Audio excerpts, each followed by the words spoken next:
Okay.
Welcome to AfterMat, your source for WWE pay-per-view recaps. I am your host, the People's Champ Cal, and alongside me, as always, I have my tag team partner, the glamorous Delisha. What's going on, Delisha? How are you?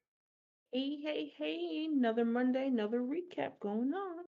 Yes, and it is the final stop before the road to. Oh, I guess the final stop on the road to WrestleMania as we're moving on to WrestleMania, obviously next because normally we have like Fastlane in there, which happened to be one of the better pay-per-views last year, I think, but this time we're finishing it off with uh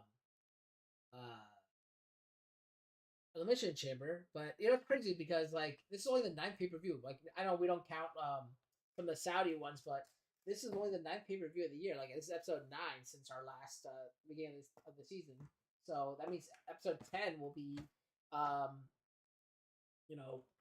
the finale, and only 10 episodes. I guess that's like a normal like maybe Netflix series or Hulu series or whatever it is, but kind of works Yeah, out for us too. What do you think of the short? And welcome, Randall. How are you? I like it. It's not as exhausting. As it lets the stories breathe a little bit, and you get some good build up. Yeah, we say that, but then wasn't this pay per view like only like 3 days after Royal Rumble? I feel like it was very, very, very close to Royal Rumble. Now we're gonna have like 18 years until WrestleMania.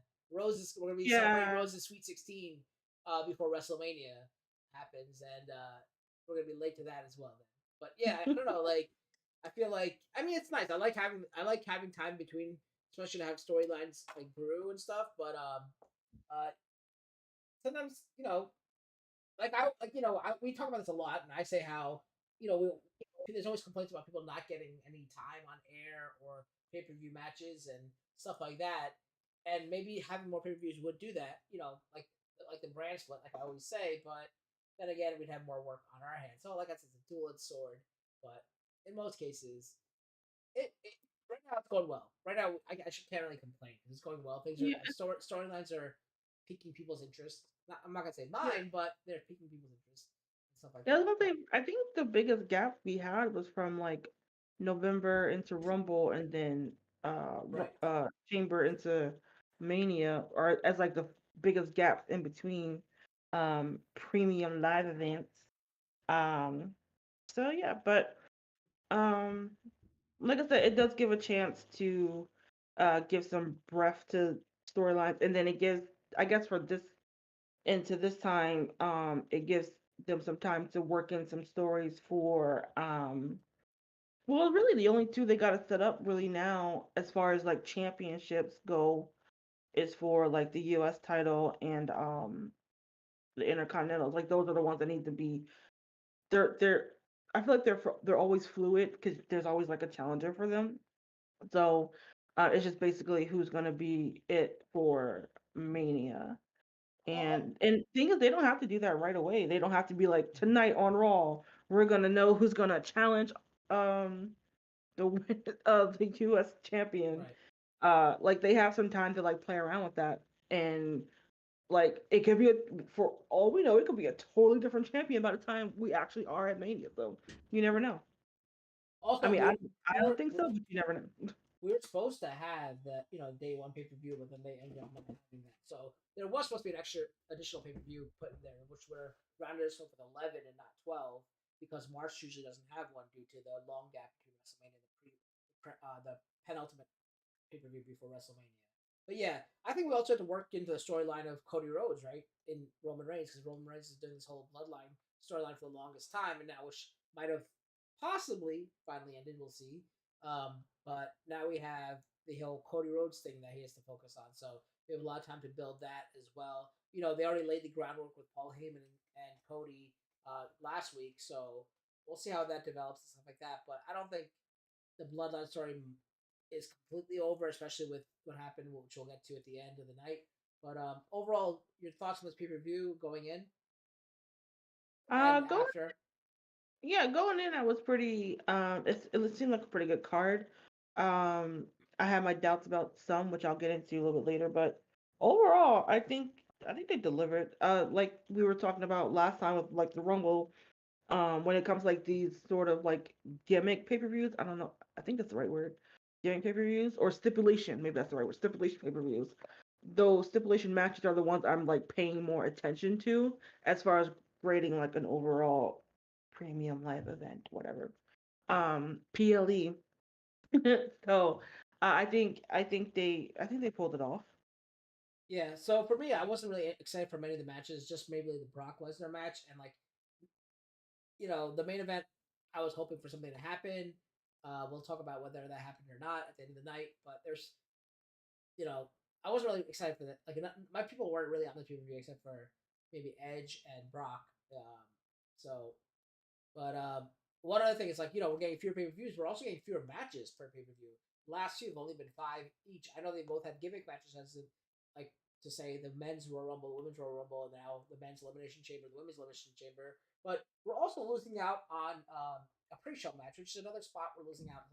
Even though we're having fewer pay per views, in those pay per views you can have more matches, right? I know it goes on for a while, but we have an hour pre-show that nothing's happening. There's recapping promos that we're going to see like 8 more times throughout the night anyway. So why not? I know it's for the people who don't have the ones who don't have ads see those promos again and again and again, but the ones who do have ads see commercials, I guess, right? So it's kind of like it sucks, right? Because like I'd rather see one more match during the pre-show because that gives us a chance to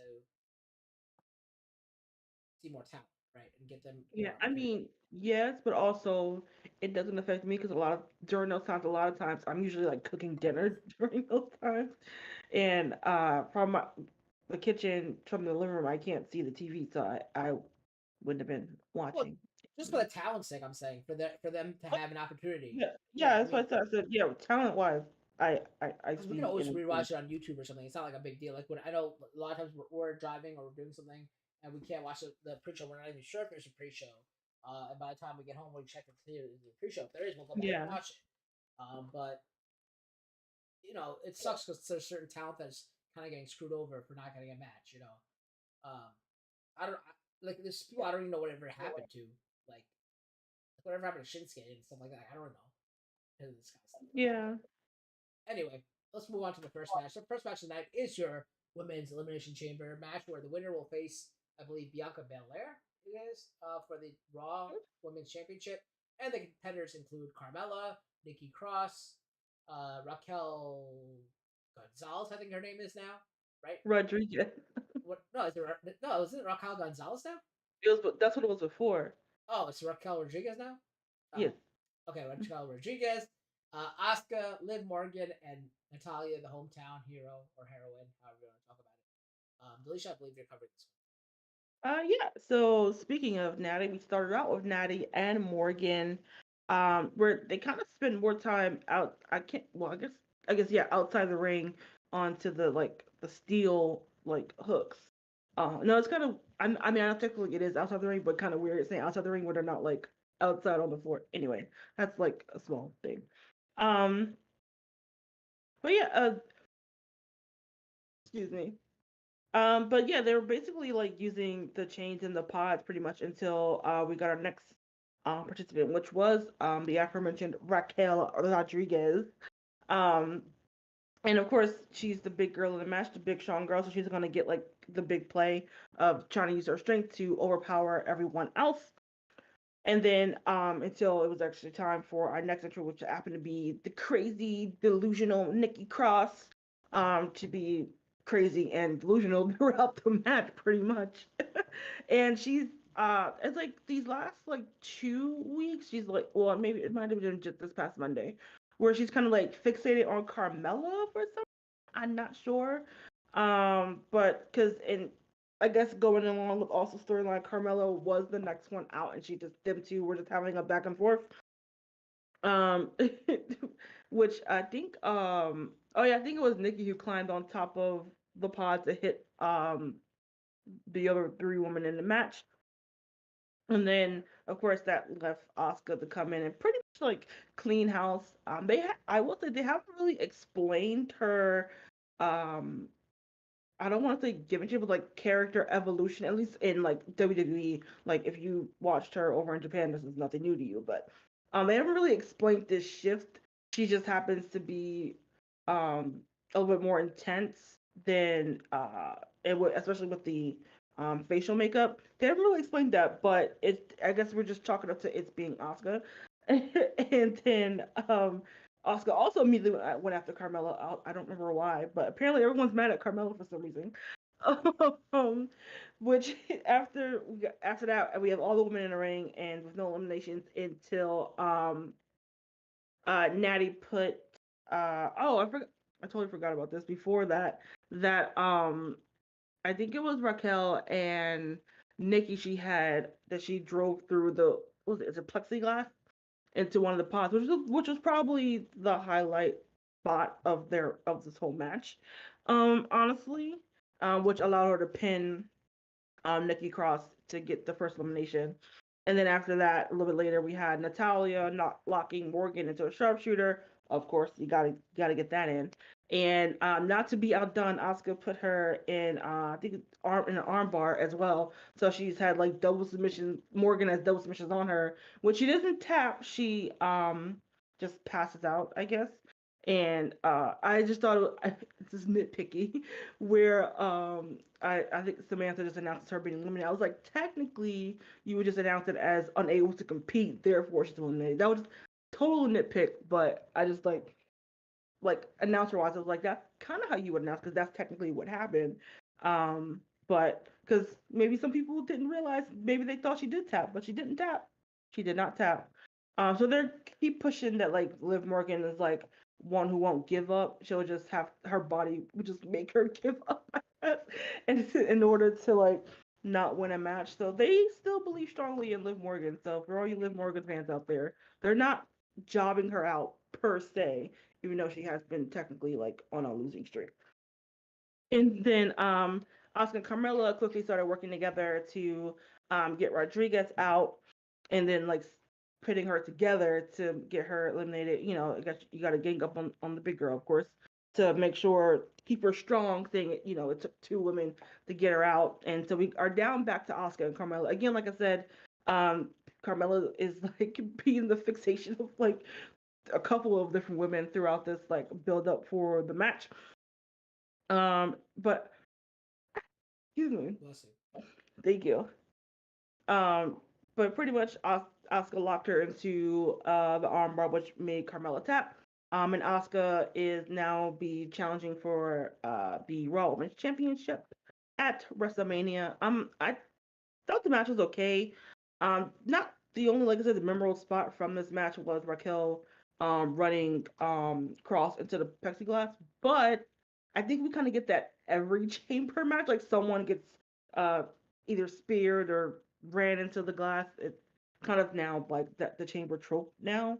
Other than that, it was just fine. There was nothing like terrible about it, but nothing great. Like I'm not gonna remember this match past tonight after recapping it, so to speak. Um, but I do think the right woman won. I do think we should get Asuka versus Bianca, especially now that Asuka's being booked more strongly, and Bianca needs a strong opponent, one who well, both of them kind of need each other. One who could, they both can take hits and give out the hits, so to speak. So I think we should be in for a really good match, come Mania, and I do think it is time for Bianca to drop that title, mainly because this last couple of months just haven't been that great. Yeah, and also I think that Asuka needs a WrestleMania moment, right? Because she also, when she did win the Royal Rumble the year that we went, she faced Charlotte in the whatever, and then at the end she lost and said like Asuka was ready or Charlotte was ready for Asuka. It was just so stupid, but like now she's But like no, oh, that's what I wanted to ask. If Asuka, if she was to win, would this be her first singles WrestleMania like win? I believe so, probably, yeah. Okay. I wasn't. I I don't know. couldn't. We would ask our fact checker, but I believe so because I don't think she's had a WrestleMania moment. Now she's like Dark Asuka, so she's like Dotska.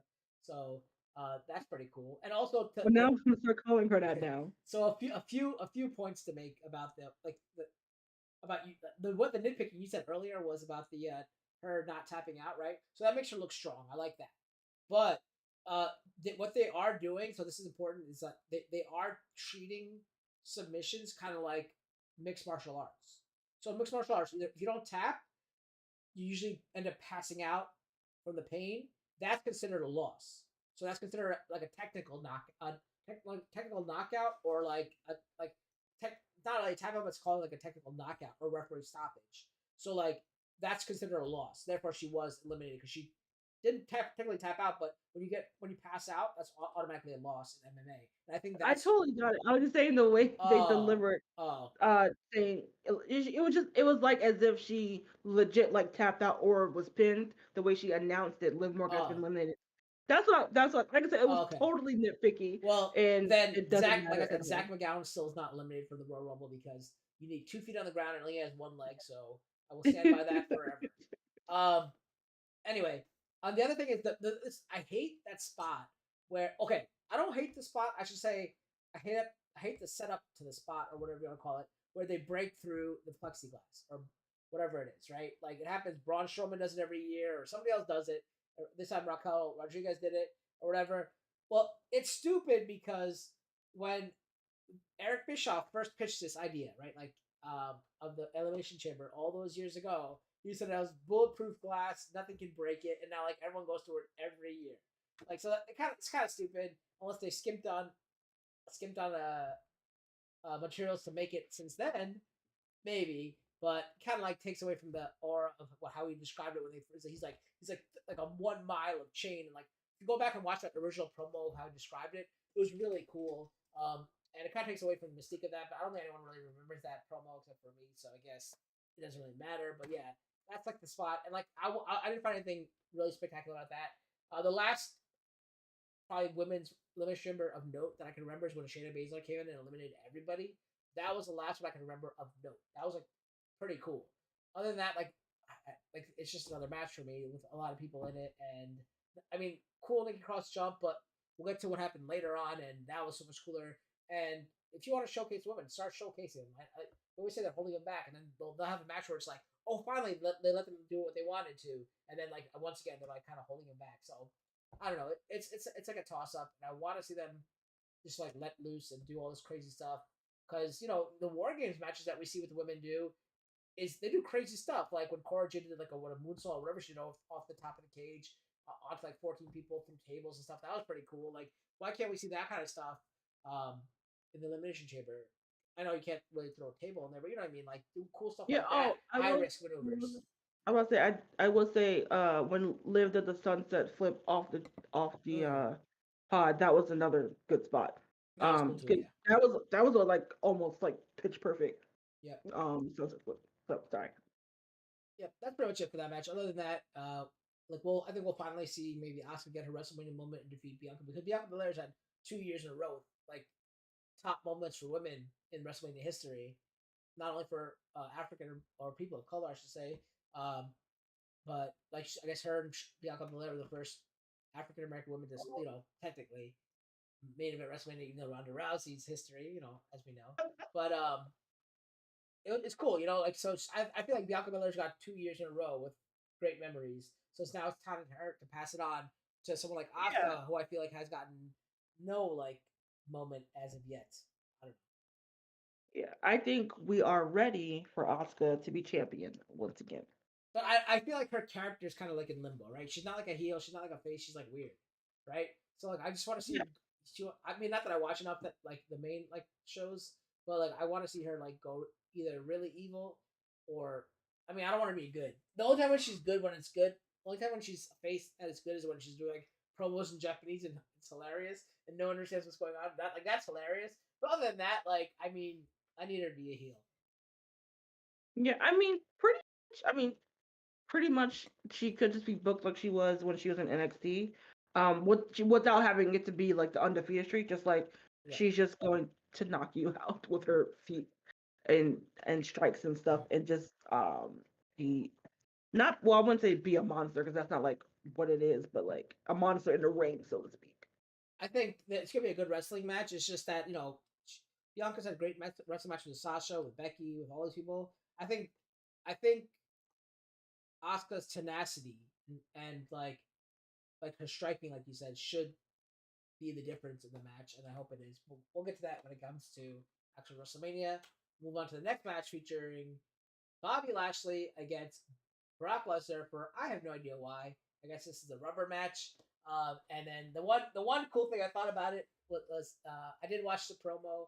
I usually like unmute or watch the promos for when Bray Wyatt's on there, and Bray Wyatt said he wants the winner of this. Well, will we get that? We'll talk about that in a second because the match starts out with a bunch of suplexes because that's what Brock Lesnar does. He suplexes people a lot of times. So he suplexed Bobby Lashley several times, but Bobby Lashley was able to come back and hit a pair of spears and then put the Hurt Lock on. But Lesnar countered that with an F5. Lashley kicked out. Lesnar hit another F5. Um, I think then he went for a third one without even trying to pin him. But Lashley countered that into a spear and then put the Hurt Lock on. Um, and honestly, like that was like the entire match. And as Lesnar was about to pass out, or I don't think he was gonna tap, but as he was about to pass out, he kind of like a mule kick and was a low blow on Bobby Lashley, which the referee ended up seeing. Which is kind of weird because usually from that angle, like the referee's in the face of Brock Lesnar asking for the tap or whatever. So the mule kick, like that happens, is usually done like by a lot of heels, and they get away with it. Here is right for the referee to see. Brock Lesnar's disqualified.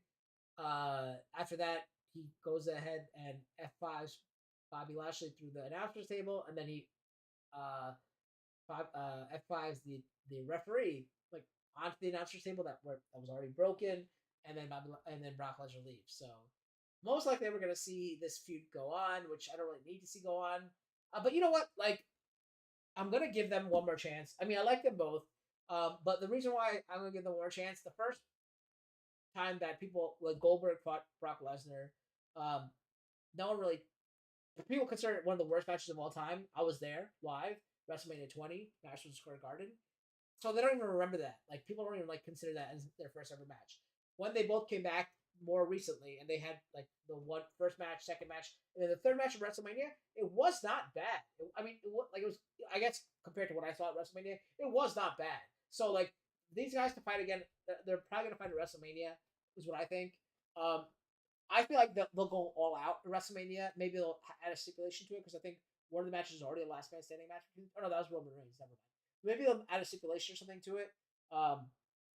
Make it like a Hell in a Cell or something cool like that. Um, and they're both submission guys, so maybe a Kimura, a key lock, Kimura lock, whatever you want to call it, against the Hurt lock. Maybe make it a submission match. That'd be cool. See that both their MMA backgrounds in action. But I think we're gonna see this in WrestleMania, and I hope it's the best of all the matches they've put on.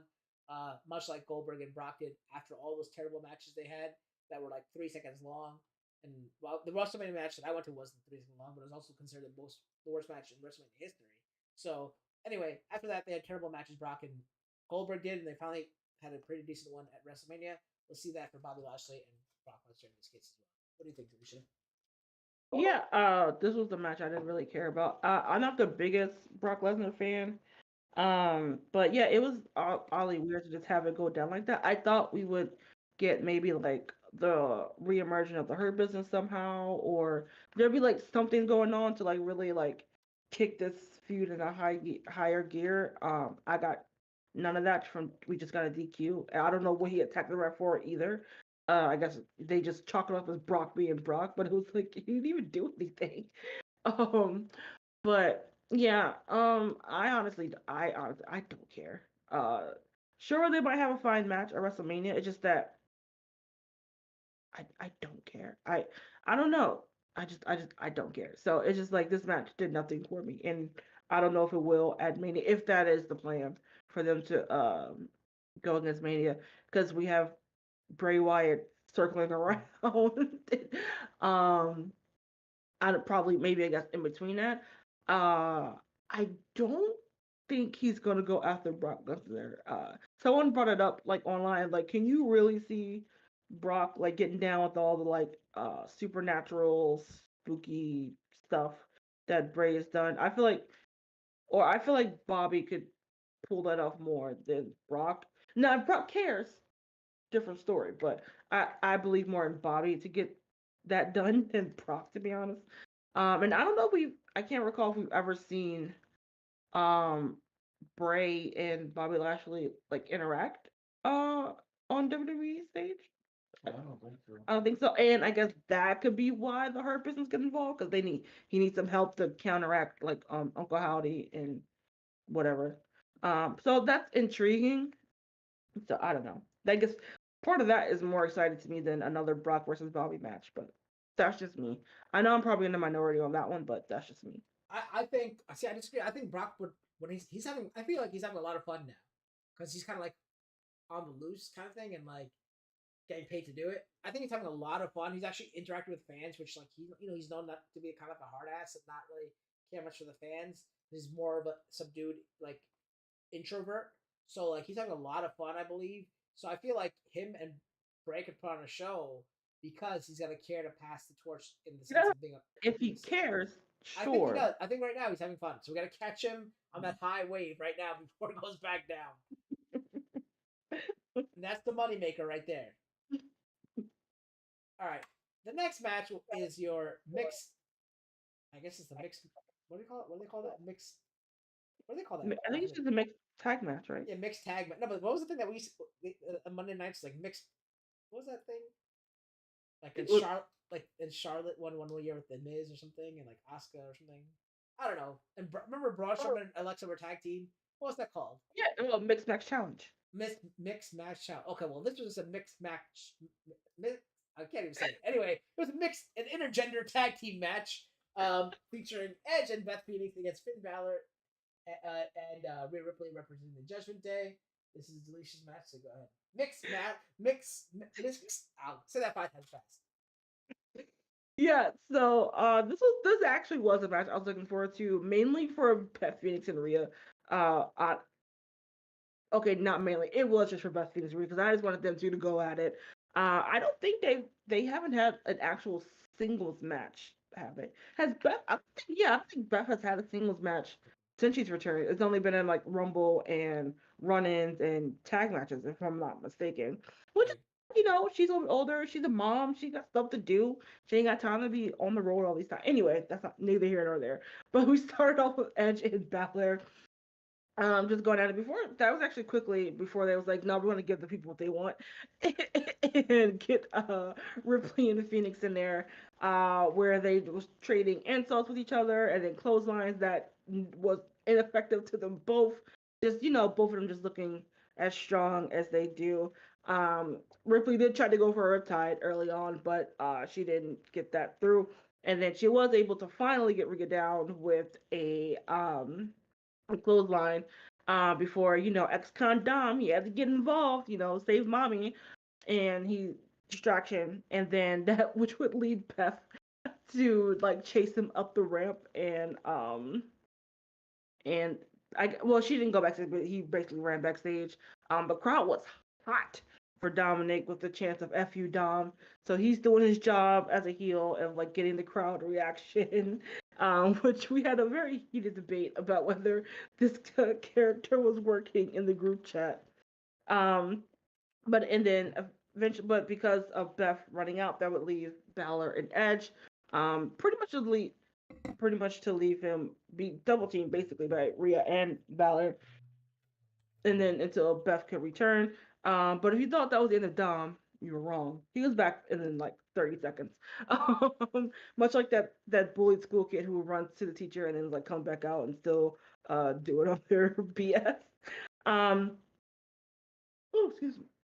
But Edge and Beth will get the upper hand over Rhea and Finn, getting double submissions. I don't think they were sharpshooters, were they? I No, can't. educators. Yeah, right. But here we got Dom again, being an X Factor, distracting the ref while simultaneously slipping some brass knuckles over to Rhea, where she attempted to sorry, Bless it. to hit Phoenix, and but she's actually able to escape and then actually hit Rhea with the the glam slam outside the ring. Which looked like Rhea took that almost like face first, so kudos to her for just taking that bump. Um, and then Beth Phoenix and Edge would then hit Balor with which I didn't know what the move was until like earlier today. The Shatter Machine, which I had forgotten was a FTR move or revival, if you only know from WWE move. So that was pretty interesting for them to see. I mean, you can link it back to them because I don't know if it was Dax or his other partner. One of them or both of them worked with Edge on his return back in 2020, so they have that connection. So that's pretty cool. And WWE actually called it the Shatter Machine, so giving a little shout out to them. They didn't call it anything different. Um, and then I think it was Edge, or I think it was it Balor who took the pin or Rhea? I Yeah, don't remember. I think Balor. Balor. Okay. Balor. Yeah, Balor took the Gotta pin. keep Rhea strong. Yeah. I mean, I enjoyed the match because I just enjoyed seeing Rhea and Beth go at it. Um, I mean, I think this feud got kind of discombobulated because I think Edge got injured and he was shooting a movie or both or just one at the same time. So they kind of had to circumvent and come back to this feud. Um, I mean, I think it puts a bow on the Edge and Beth situation, so they have them either do something else, but it is another loss for Judgment Day, so it's like, what are we doing here? Well, again, like Joe just mentioned, Rhea didn't take the pin, so she can still look a little strong going into her match with Charlotte. But yeah, I think overall it was a fine match. Again, it was something that needed to be over a long time ago with these two teams. But like I said, in events out of their control, they had to stop it and then come back. Yeah, so I'm kind of getting tired of this feud now. The Judgment Day is kind of looking weak anyway. I feel like Rhea is the strongest member of the Judgment Day, if I'm not mistaken. Yeah, But I she mean, is. I don't know. Like I like the stable. It's cool, but like I feel like it's just looking so weak and losing all the time. We always think like, why do they keep making them lose? Why do they keep making them lose? Like I think they won like one match on a pay per view the like forever. But other than that, like I love Edge, I love Balor, so it's fun to watch. Oh, welcome side, if I can mention welcome side. It's it's kind of annoying to watch. It's cool that Dominic got that heat, and I like when he came back. He played up to that heat as well, so that was pretty cool. But other than that, like I'm just hoping this is over. I don't really need to see it anymore, and just give them some new feuds to do. And obviously Rhea's going to go do her thing, but it was a fun match regardless. It was a good match. The shadow shit at the end or whatever was really cool too to see. I thought it was really good ending to the match as well. All right, the next match was for the U.S. I'm guessing the U.S. Championship, featuring the U.S. champion um, Theory.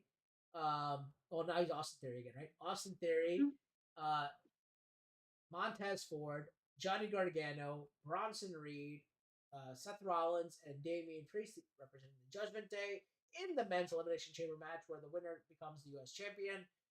So champion's disadvantage here, because only has a 20% chance. Well, yeah, I guess 20% chance of coming out, even though it should really be like 18.7% chance. But anyway, 20% chance of becoming the winner of this match. So, Felicia, it's your show. Go ahead.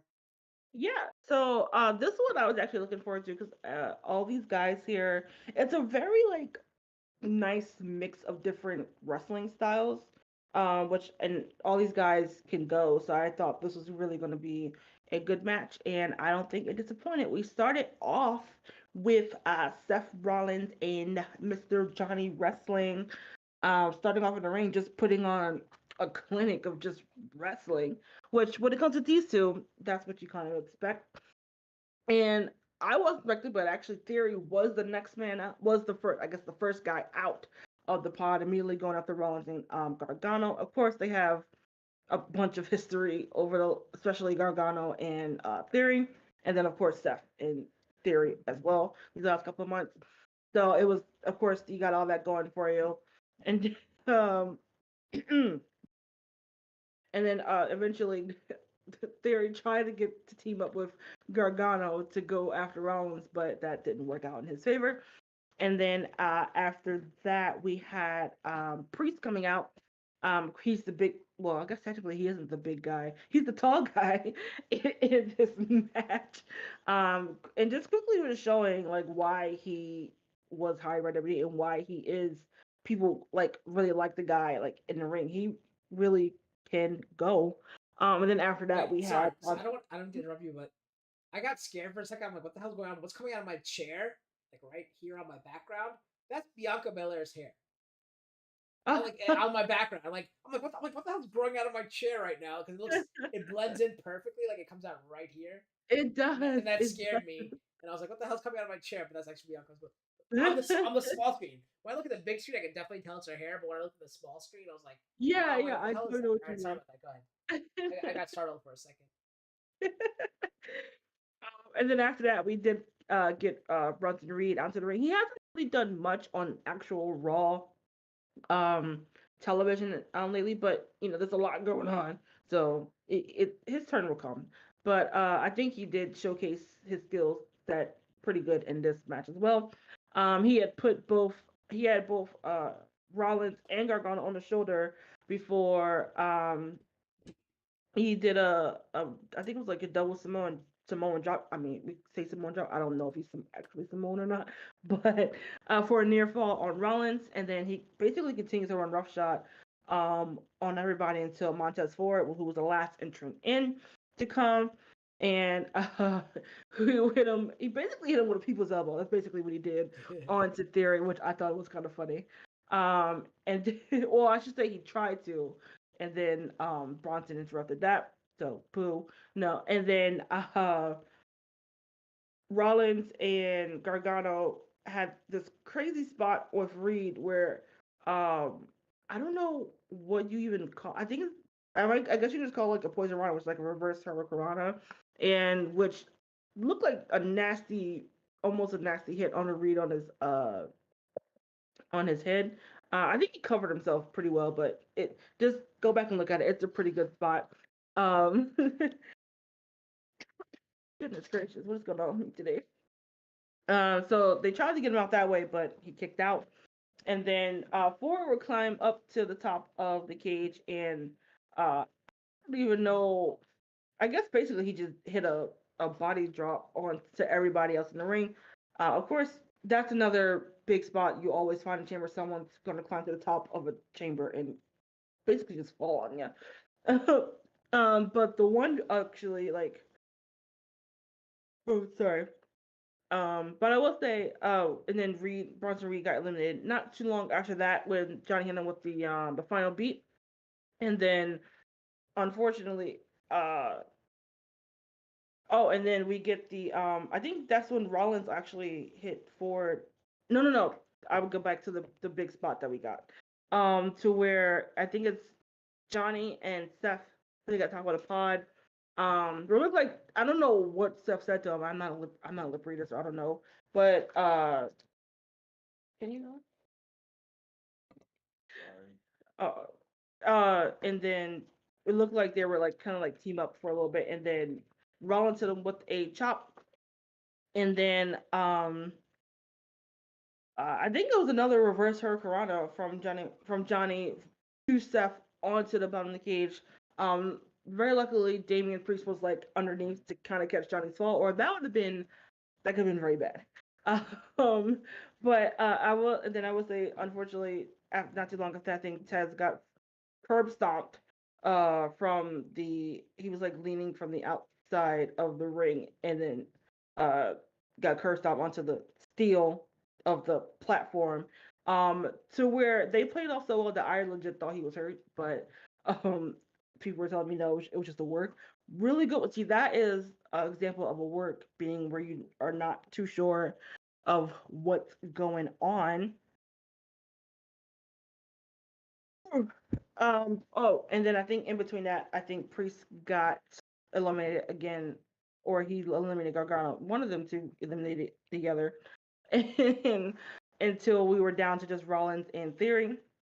And then where we thought we were Seth had it in the bag to getting ready for I think probably a stomp because he was just in the corner just waiting for Theory to get up.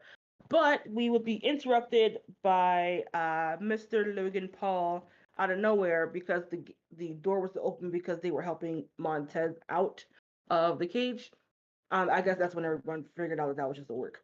But where he would do I don't know if it's called different move, but literally it's just basically the buckshot lariat that uh, a certain AEW star is known for. Onto Seth, which allowed Austin Theory to hit the 8 down and win the match. So Austin Theory has retained his U.S. title ship, being able to move on to something else. So we still await his Mania opponent. What it pretty much looks like we are setting up Logan Paul versus Seth Rollins, which all fine and dandy. I think he is a perfect folly for Logan Paul because he will definitely be booed out of the building for versus Seth for sure. If he didn't think he was a heel, now then he will be in that match.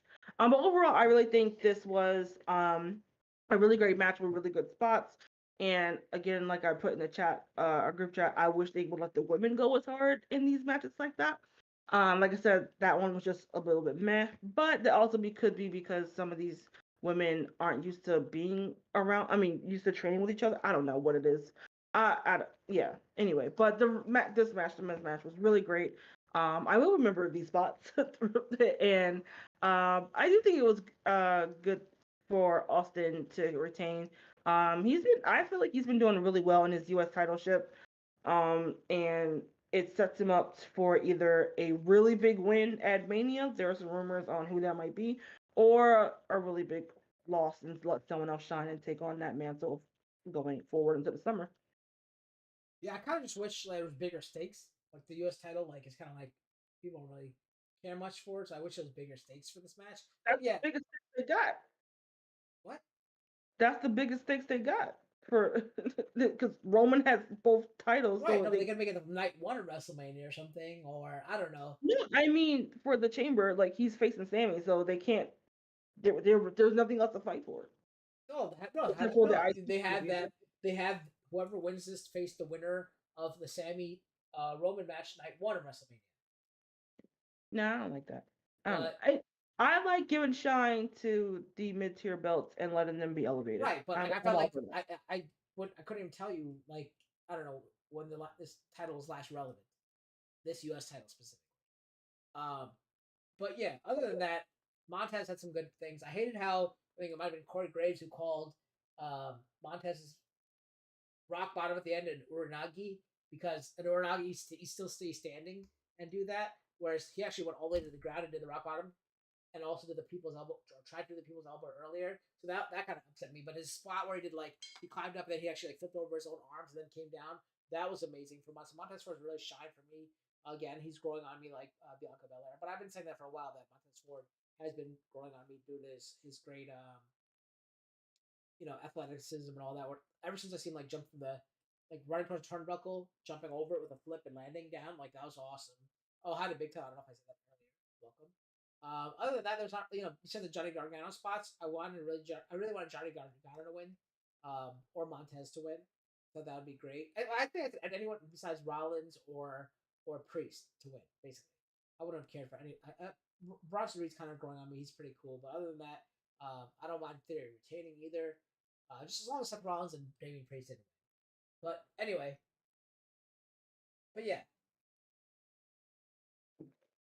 So I did enjoy Logan Paul coming out. That's why the door was left open. Um, that was the best part about it, I think. Because now we're going to see Logan Paul versus Seth Rollins at WrestleMania. That's going to be a good match. And it's going to be great star power for it. Other than that, Austin they're retaining, and I think we're probably going to have him face maybe John Cena, possibly. And Yeah, there's that's a big rumor. And apparently he's gonna be on Raw on the 6th, whatever that first March Monday. I mean but that whatever the first Monday of March is. I and think he's supposed to be there. hopefully he beats Cena. So because Cena doesn't need it. So Yeah. hopefully beat Cena. And other than that, I hope Johnny Gargano gets something good for him because he really needs it. I mean, he doesn't really need it, but I'm saying I like he deserves it. Is what I should say. Yeah. So maybe having him reunite with Tommaso Ciampa and then beating the Usos for the championship. So That kind of stuff. DIY, I think that's what they were called, right? DIY becoming the tag team champions of WrestleMania by beating the Usos. That would be awesome. Mark that down. All right, that brings us to the final match for the 7-Eleven 24/7 European Hardcore Championship. I can never name this belt. The WWE Undisputed Universal Championship, I believe it's called, featuring the WWE Undisputed Universal Champion Roman Reigns against the hometown hero Sami Zayn. And this match started out much like the shades of CM Punk in Chicago, Money in the Bank against John Cena, where the champion comes out first and everyone's booing, and then the whole arena erupts when their hometown boy comes out, a la CM Punk in Money in the Bank Chicago, and now Sami's on same here in Montreal for Elimination Chamber. A lot of signs saying if Sami doesn't win, we riot. Well, we'll see what happens because did Sami really have a chance in this match? Who knows? But the match started out with a long stare down, right? Like a long stare down, just to like get all the emotions and the atmosphere and the ambiance to go because the crowd is very passionate. They were very verbal in what they were saying, even though like I'm surprised they didn't mute it or whatever they could do, edit it out or whatever. But it was a good crowd, right? So usually the foreign crowds are like England, Canada, Saudi Arabia, the crowd's not as loud. I guess they're not allowed to be as loud or something. I don't know what it is, but it's not as loud as like when you go to Europe or when the foreign fans are there for WrestleMania. A lot of people travel. I was gonna say also like the big wrestling towns like your Philly, New York Cities, Yeah, Chicago, sometimes LA, but sometimes they don't know what they be saying. So yeah. I don't know. So basically, yeah, they stared at each other for a while. Everyone was cheering Sami and booing Roman, and right then the Roman started taking control because of his power and just his physicality. Right, he was more physically dominant than Sami Zayn, so he pretty much owned the beginning of the match. But you're not going to hold down the hometown boy because Sami Zayn fed off the crowd and battled back um, for a little while because you're always going to see the the little guy fight for a little bit, get a little burst of energy, and then the big guy just kind of quelling it right away. And after that, what happened was Sami Zayn got a little bit momentum, and then I think Roman Reigns hit him with an uppercut, which stopped all momentum. Um,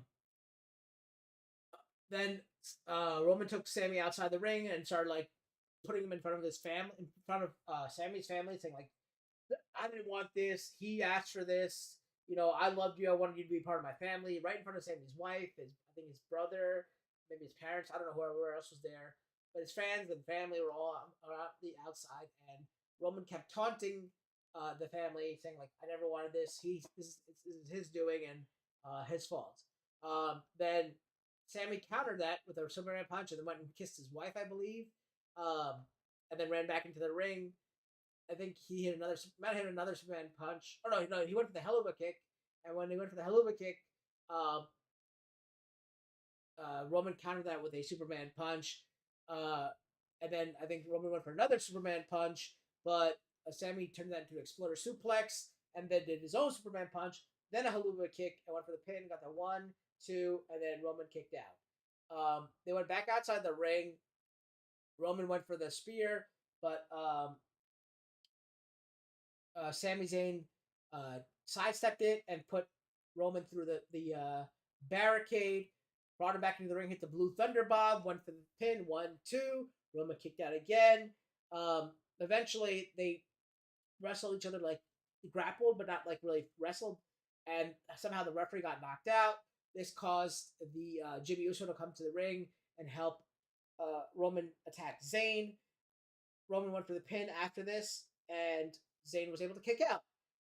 Then Reigns hit a spear on Zayn and went for a pin, and the Zayn kicked out again. The fans went crazy. This is when the second official came out, but I think he was hit by the Superman punch that was dodged by Sammy and hit the referee.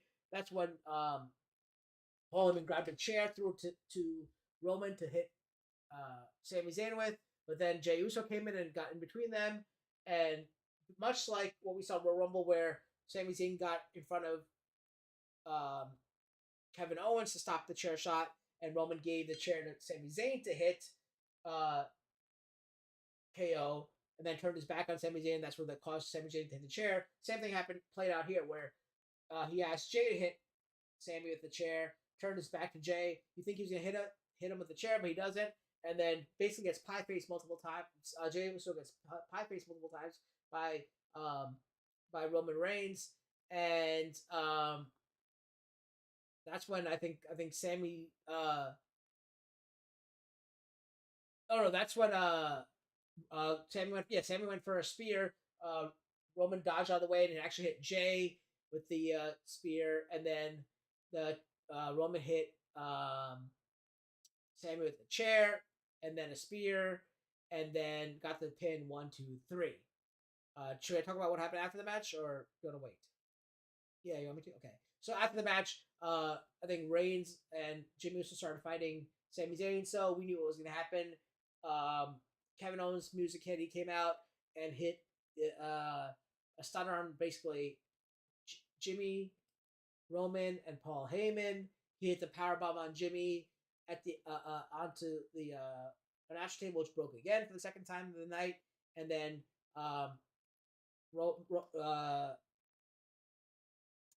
KO propped up Roman on the corner, allowed Sami Zayn to get one Helluva Kick on, and then that was basically the end of the night. And he allowed Sami to celebrate, even though he lost the match. He allowed him to celebrate. Roman kind of just rolled out right away, kind of no-selling the Helluva Kick, and that's about it. That was the night. Roman retains, and he will move on to WrestleMania to defend the championship. Alicia? Yeah, I really enjoyed this match. I think the storytelling we've been getting these last couple of months, and especially the storytelling in the ring, really, I think really showcased itself in this match. And I again just watching like Roman's like minute facial expressions throughout this match is like you can tell this guy has been taking acting classes for sure, especially when the crowd like was really like giving it to him, and he has this like disgusted, befuddled like look like I am your tribal chief. Why are you not acknowledging me? It's just like great. Like that man's been putting. I mean, he's been putting in work his entire career, but like he's been putting in work, really making this character the storyline of not just WWE of wrestling, um, of in the modern age today. And I feel really bad for the people who really thought Sammy was going to win. Um, they had a plan, the creative that is, and they're sticking to that plan. They gave you your little detour, and I think they did the best that they could with the swerve that they had to do to at least try to placate the fans as much as they can. But it was like we have a storyline to tell, and it's obviously not over. We still have. I mean, they're still laying the groundwork of Roman and Jay, who is what started this whole bloodline feud or uh storyline, I guess I should say. Um, so I don't know how we'll play this out. Again, we don't know if they'll do just a simple tag match with the Usos or if, as they teased last Monday, if it or somewhat elevate triple threat match between Sammy, Cody, and Roman. Who knows? But yeah, I honestly I even though I pretty much in my mind was like I know Roman's gonna win, I still enjoyed the storytelling that they did. Um, I know people again were upset that Sammy didn't win, but I was like, okay, that's fine. You're allowed to feel your feelings. Um, we don't shy away from those here. But I did really enjoy it, and I'm just at this point, I'm just like sitting back just to see how they tie everything up. If it even actually gets tied up at Mania, like that's what we all think. But what do we really know? We don't know, and that's kind of like the fun part is like we can't, as we can normally sometimes do a lot of it, us just being long-time wrestling fans, we can kind of see where things are going. And even if we think we do know, sometimes they might throw a little curveball, and I probably wouldn't be mad at it. Yeah, I mean, it was pretty much written in stone that Sammy's gonna lose. It's just what's gonna happen from here. And I wouldn't want to see a triple threat match. I think Cody deserves to have a one-on-one match and win the championship. But you never know with how the WWE universe, because they kind of do have to say right, the way they react kind of influences how writing goes as Yeah, well. yeah. When Triple H is in charge, when Vince is not a chance, Yeah. legit no chance. No, he doesn't Well, care. that's not But true because remember the whole Kofi Mania thing, right? That was all Vince was in charge back then. and So then what happened? He lost in like 3 seconds to Brock. doesn't matter. He still won it. That's true. I mean, that is true. It is in the record books. But Yeah. anyway, we're not.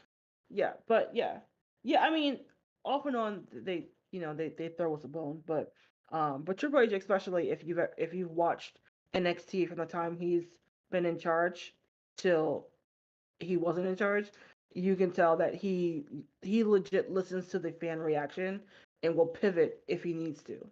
But So that's also not a good thing in some cases too. So I said if he needs to. yeah, yeah. But I feel like if you have a good solid story creative creative team, it shouldn't be affected. But if there is something that does, like Kofi Mania, that was crazy good. That like Yeah, but now I feel like with the same situation, I think they kind of what I mean outside of him like winning, I think they kind of learned from the Daniel Bryan situation. I know, but legitimately the fans were like, "You're not gonna force us to cheer for Batista and who even though we love Batista, yeah. but it was like, no, we wanted Daniel Bryan, and they didn't. I mean, he got it eventually, but at the time when they were trying to like stick to their storyline it wasn't working. But I do think they learned from there to like, um, oh, also it counts on hiring good writers to like see if you can weave in this new outlier into place. And I think they've done it as perfectly as they could without deviating too much from what they originally wanted to do. Right. I think giving Sammy a championship match, one-on-one championship match, and looked so good in the match. We're like kicking out multiple times in his own hometown. I think that's kind of a tribute. That's it. That's all he needs. He doesn't need any more. So I think that was good enough. I think that's all right. From there, let's go to our finishers, our low point, our high point, and overall grades. So, Delisha, let's go with you. Yeah, at low point, I think I'm gonna give it to Brock and Lashley because it for something that they were built up to be so exciting, it wasn't exciting to me. Again, feel your feelings. High point, I think I'm gonna give it to the men's chamber match. I think all everyone in that match looked great, and you can see why they were on the card. Overall grade, I think I'm gonna give it a B minus. Because I was the woman's fine. Lashley Bobby, I didn't care for how we got to the ending. And then the other matches were good to great. So I think overall, I did enjoy the pay per view, even if there's just some missteps that I didn't like. But overall, I did enjoy myself. Well, I think you read my script because my lowest point was the Lashley Lesnar match. My high point was the men's Elimination Chamber, and I also was giving it a B minus. So not that we had scripts, but that's what I had in my head before I asked you. So either you read my mind, or if we had a script somewhere, you read it. But yeah, I agree with you. Same thing. Well, that's it. Like pretty much now we're here. I guess stay tuned for like our your guys' tweets, like you, Will, Big Time, whoever else like tweets. I don't know. I don't think Side really tweets about wrestling, but you like mostly you, Big Time, and Will really tweet about wrestling throughout Raws and Smackdowns. So that's where all the storylines are going to be made and stuff like that. And you guys are going to have your opinions. So make sure you guys check out their Twitters as they go along. So I don't really tweet about it unless I have something to say about how nobody likes things. Because most of the time I'm right about people not liking things. So if you want to hear about how people don't like things, that's usually comes from me. But yeah, other than that, Delisha, where can we find you?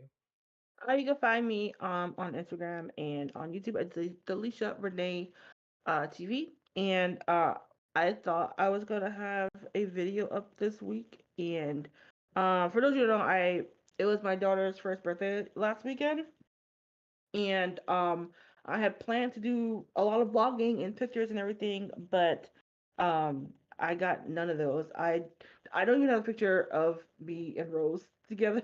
You do have Um, a picture of us though, so that's what I do. matters. I made sure before you guys left. Hold on. I meant to send it to you so you can like put it up. Oh no, the green screen. Oh no, dude. Oh, hold on. I have We'll have to put to it take it up off. next time, I guess, because I would have to put it Yeah, into the system and all that. but yeah, we did get together for the first time since our friend's wedding in what's that 2020? 22 or 21. No, 21. Yeah. So that was fun. We are hoping to plan some more shenanigans later on in the year, so stay tuned for that. But yeah, mom life equals not being able to be the vlogger that I thought I could be.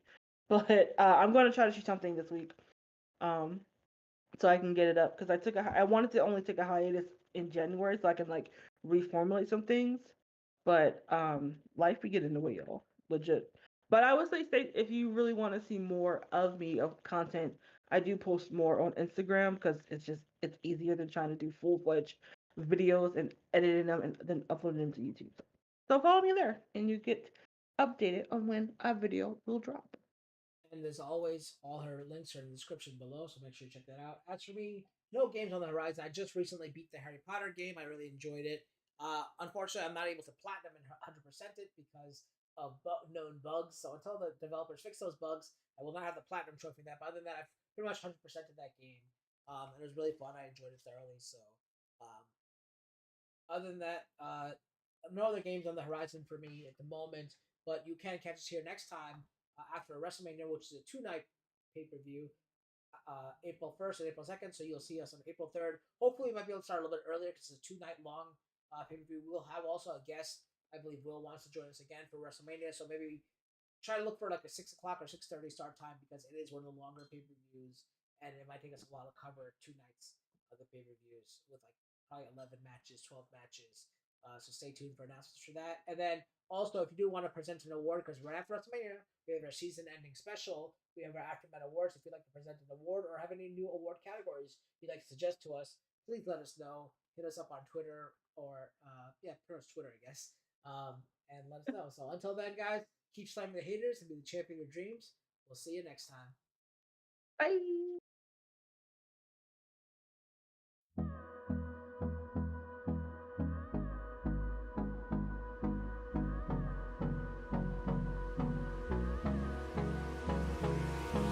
Hold me close till I get up. Time is barely on our side. I don't wanna waste what's left. The storms we chase are leading us, and love is all we'll ever trust. Yeah, no, I don't wanna waste what's left. And on we'll go, through the wastelands, through the highways, till my shadow turns to sun.